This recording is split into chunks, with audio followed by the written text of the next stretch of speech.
45 दिनों से चले आ रहे महाकुंभ का अब समापन होने जा रहा है। 65 करोड़ से ज्यादा लोगों ने डुबकी लगा ली है, जो आंकड़ा निकलकर सामने आया है। आपको बताते चले, देश में छोटे छोटे आयोजन होते हैं तो सीधे उसको राजनीति से जोड़कर देखा जाता है।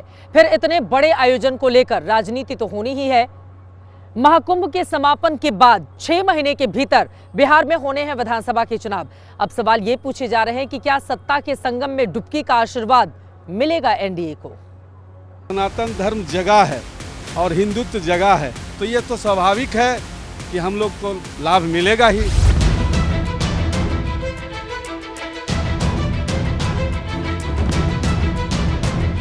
महाकुंभ के समापन के बाद पहला चुनाव बिहार में है।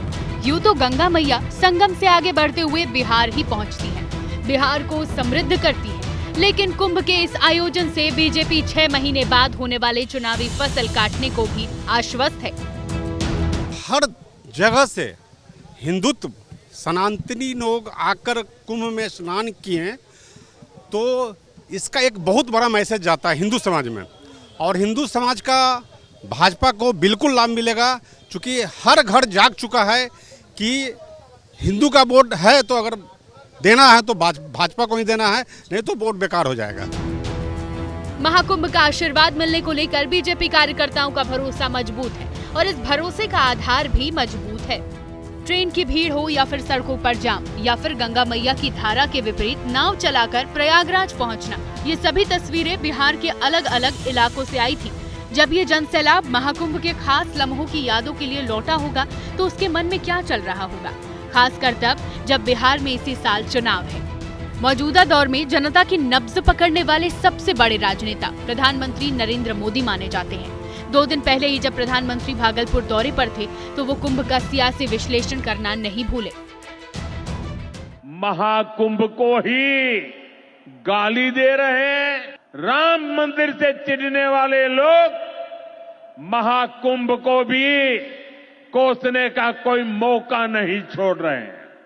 महाकुंभ को गाली देने वाले ऐसे लोगों को बिहार कभी भी माफ नहीं करेगा।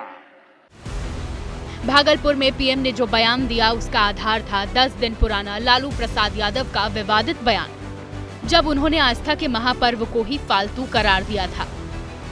सब कुंभ का क्या कोई मतलब है, फालतू है कुंभ। आरजेडी की सहयोगी कांग्रेस के अध्यक्ष मल्लिकार्जुन खड़गे ने भी महाकुंभ पर विवादित टिप्पणी की थी। बावजूद इसके कई बड़े कांग्रेसी नेता महाकुंभ में स्नान करने पहुंचे, लेकिन बीते 45 दिनों में लालू परिवार का कोई भी सदस्य कुंभ के आयोजन में नजर नहीं आया। ऐसा नहीं है कि लालू परिवार मंदिर नहीं जाता। 2 साल पहले ही पूरा लालू परिवार तिरुपति बालाजी में मंदिर में नजर आया था। महाकुंभ से लालू परिवार के दूरी के तार विरोधी मुस्लिम तुष्टीकरण से जोड़ रहे हैं। बीते 45 दिनों से बिहार से करोड़ों श्रद्धालु महाकुंभ में शामिल होने के लिए प्रयागराज पहुंचे। महाकुंभ के लिए 14,000 से ज्यादा ट्रेन चली, जिनमें 10% बिहार से प्रयागराज पहुंची, यानी हर दिन 1400 से ज्यादा ट्रेन बिहार से प्रयागराज चली। ट्रेन के अलावा बस और निजी वाहनों को जोड़ लिया जाए तो ये जनसैलाब इतना बड़ा हो जाता है जो सत्ता के समीकरणों को सीधा प्रभावित करता है। वैसे भी जनतंत्र में जनसैलाब ही सत्ता का आधार होता है।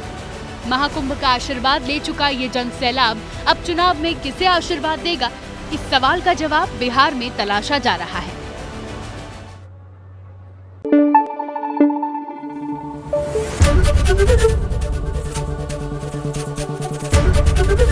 एबीपी न्यूज आपको रखे आगे।